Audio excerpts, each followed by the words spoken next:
Self-love ketika kamu sungguh mencintai dirimu dengan segala kelebihan dan kekurangannya. Kamu berhenti membandingkan diri dengan orang lain. Bangga dengan hasil pencapaian diri, memberikan validasi yang cukup terhadap diri sendiri, serta menerima kekurangan diri kita. Semua Bisa Cantik Podcast. Setiap perempuan berhak dan layak disebut cantik tanpa terkecuali. Hai, kembali lagi dengan saya Ayu Sutomo, psikolog anak, remaja, dan keluarga. Saat ini banyak kampanye mengenai self-love yang mendorong seseorang untuk lebih menerima dan lebih mencintai diri sendiri. Namun, tanpa disadari, banyak orang yang tidak mengetahui batasan antara self-love, selfish, dan toxic positivity. Bagaimana sebuah sifat positif dapat menjadi sebuah toxic yang justru berdampak sebaliknya. Self-love bukan berarti kamu berpikir bahwa kamu adalah orang yang paling cerdas, paling berbakat, dan paling cantik di dunia. Sebaliknya, self-love artinya ketika kamu tahu cara untuk mencintai diri sendiri, maka kamu akan menerima apa yang menjadi kelemahanmu, serta menghargai apa yang menjadi kekuranganmu, sehingga membuat kamu lebih berani untuk menjadi diri sendiri. Lalu, bagaimana caranya menghindari perilaku toxic positivity?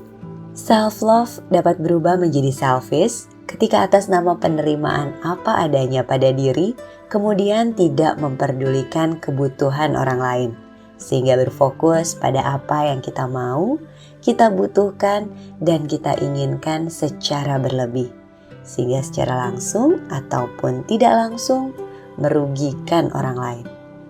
Sementara self-love dapat berubah menjadi toxic positivity ketika atas nama rasa cinta pada diri sendiri, lalu hanya mengizinkan hal positif yang masuk dalam diri. Menghindari hal negatif seolah sebagai sesuatu yang tabu, tak boleh terasa, terfikir, apalagi sampai terjadi. Padahal sejatinya hidup, hal positif, negatif, berjalan silih bergantian dan beriringan. Demikian halnya emosi negatif dan emosi positif yang juga bergantian datang menghampiri. Lagi pula dalam takaran yang tepat, setiap perasaan baik positif maupun negatif membawa manfaat dalam diri kita. Sepanjang tidak menjadi emosi yang dominan, perasaan negatif mengajarkan kita banyak hal. Mulai dari memahami bahwa kadang ada hal yang tak sesuai harapan, sampai bagaimana memahami diri dan melatihnya menjadi lebih lekas bangkit dari keterpurukan. Jadi, sudah sepatutnya emosi, baik positif maupun negatif, diterima dan dirangkul, bukan malah diabaikan, apalagi sampai ditekan. Self-love ketika kamu sungguh mencintai dirimu dengan segala kelebihan dan kekurangannya. Kamu berhenti membandingkan diri dengan orang lain. Bangga dengan hasil pencapaian diri, memberikan validasi yang cukup terhadap diri sendiri, serta menerima kekurangan diri kita. Sementara selfish terjadi ketika kita sudah merasa sebagai bagian yang paling penting, sehingga merasa paling perlu untuk diperhatikan, keinginan juga kemauannya, hingga pada akhirnya membuat pihak lain pun terluka. Apalagi jika sampai memanipulasi sekitar untuk mendapatkan apa yang kita inginkan tersebut. Toxic positivity terjadi ketika kita hanya mengizinkan hal positif yang masuk dalam diri, menyangkal hal yang buruk atau berat atas nama melihat segalanya dari sudut pandang yang positif. Tidak boleh mengeluh, tidak boleh merasa sedih, tidak boleh kesal atau marah. Wah, padahal sejatinya semua perasaan di atas adalah ragam perasaan yang dimiliki oleh individu yang alangkah baiknya jika dirangkul dan diterima, karena bagaimanapun perasaan-perasaan tersebut memiliki manfaat bagi diri.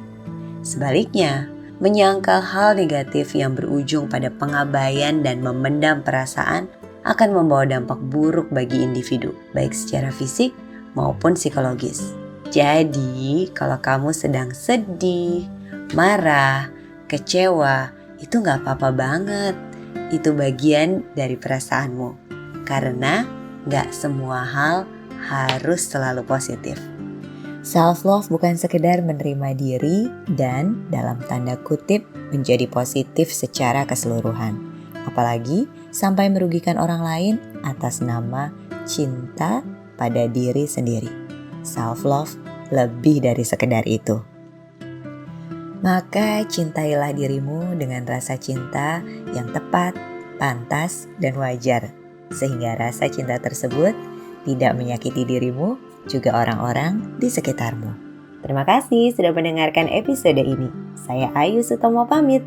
Jangan lupa dengarkan episode podcast Semua Bisa Cantik selanjutnya.